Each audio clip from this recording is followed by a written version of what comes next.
Praise the lord. ప్రభునందు ప్రియులారా, బాగున్నారా? నేటి దేవుని వాగ్దానం మనందరి కొరకు యోబు గ్రంథం 12వ అధ్యాయం 10వ వచనం. అక్కడ ఎలాగున యోబు భక్తుడు సెలవిస్తున్నమాట, మనుషులందరి యొక్క ఆత్మలు ఆయన వశములో ఉన్నవి. అవును ప్రియ దేవుని బిడ్డలారా, యోబు అనబడుచున్న ఈ అద్భుతమైన భక్తుడు ఎంత శోధనలో శ్రమల్లో వెళ్ళాడో మనకందరికీ బాగా తెలుసు. తనకున్న సమస్తాన్ని పోగొట్టుకున్నాడు, ఎన్నో నిందలు అవమానాలు ఎదుర్కొంటూ ఉన్నాడు. ఈ అధ్యాయంలో పర్టికులర్గా యోబు యొక్క మిత్రుడైన జోఫరు అనబడిన వ్యక్తి వచ్చి యోబును అనేక రకములుగా నిందించినప్పుడు యోబు అతనికి ప్రత్యుత్తరం ఇస్తూ తెలియజేస్తున్న మాట, మనుషుని యొక్క ప్రాణాత్మ దేహములు దేవుని యొక్క వశములో ఉన్నవి.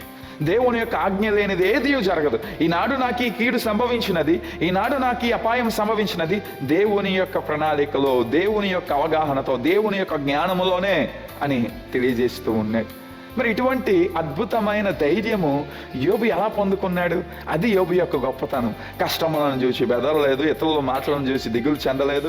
ఆయన ఎలాగూ నిలబెట్టిందంటే మరింత ధైర్యవంతునిగా నిలబెట్టింది. అందుచేత దేవుని గురించిన గొప్ప మాటలు, ఆయన విశ్వాసం గురించిన గొప్ప మాటలు యోబు యొక్క నోటి నుంచి వింటున్నాం. మరి దినము దేవుని యొక్క వాక్యం ఏంటన్నా, మనము కూడా కష్టములు మన మీదకి ఎగిసిపడుతూ ఉన్న, అపాయములు మనకు సంభవిస్తున్న, మన మిత్రులైనా, మన బంధువులైనా, మన తోబుట్టులైనా, ఎవరైనా మనల్ని నిందిస్తూ ఉన్న, మనము కలిగిన విశ్వాసమునందు మనం ఏం చేయాలంటే స్థిరముగా నిలబడాలి.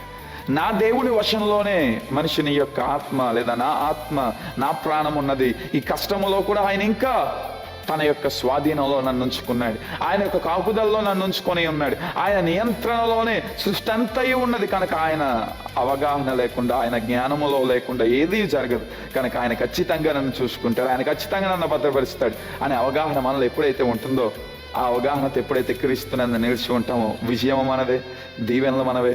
కనుక ఈ దినాన్న మనమందరం మన యొక్క జీవితాన్ని రీతిగా యేసు క్రీస్తుకు అనుసంధించుకుంటూ కష్టముల్లో భక్తి కలిగిన వారిగా జీవిద్దాం. God bless you.